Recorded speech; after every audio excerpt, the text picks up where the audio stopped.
Hierdie is Landbouweekblad se weervernoot-video vir hemel en aarde. In kort, humiditeit bereik hoogtepunte teen 90%. Swamdruk is hoog. Hier is die besonderhede. Sedert Januarie het ons 310 mm reën gehad, 177% meer as die 5-jaar gemiddelde. Teenoor verlede jaar het ons 174% meer reën gekry. Die laagste temperatuur wat voorspel word is 8,7 grade. Die hoogste is 19,8 grade.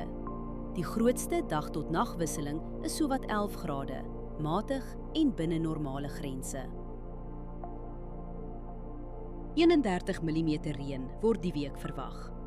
Trekkertoegang en bespuiting raak moeilik totdat lande weer opdroog.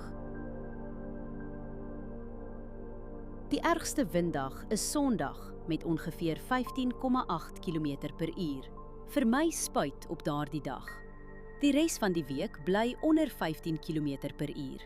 Kontroleer steeds windrigting, windvlae, temperatuur, humiditeit en delta T voor jy spuit. Verdamping is die hele week onder 2 mm.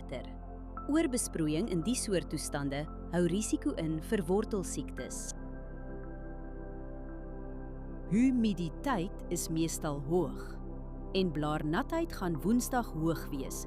Dis is swamdruk hoog. Onder die toestande versprei swaminfeksies vinnig op vatbare blokke. As jy een saak doen, oorweeg dit om die stil weer te gebruik vir 'n voorkomende swamdoder toediening. Hierdie weerinligting is gebaseer op werklike data vanaf meetstasies. Die data word deur TerraClim skoongemaak en geverifieer. KI-interpretasies word deur grondwaarheidsdata onderlê, aangedryf deur Villa Crop Protection. Hierdie verslag is met die hulp van kunsmatige intelligensie gegenereer en is nie professionele advies nie. Gaan na weather.villacrop.co.za en kies die weerverslag vir jou streek.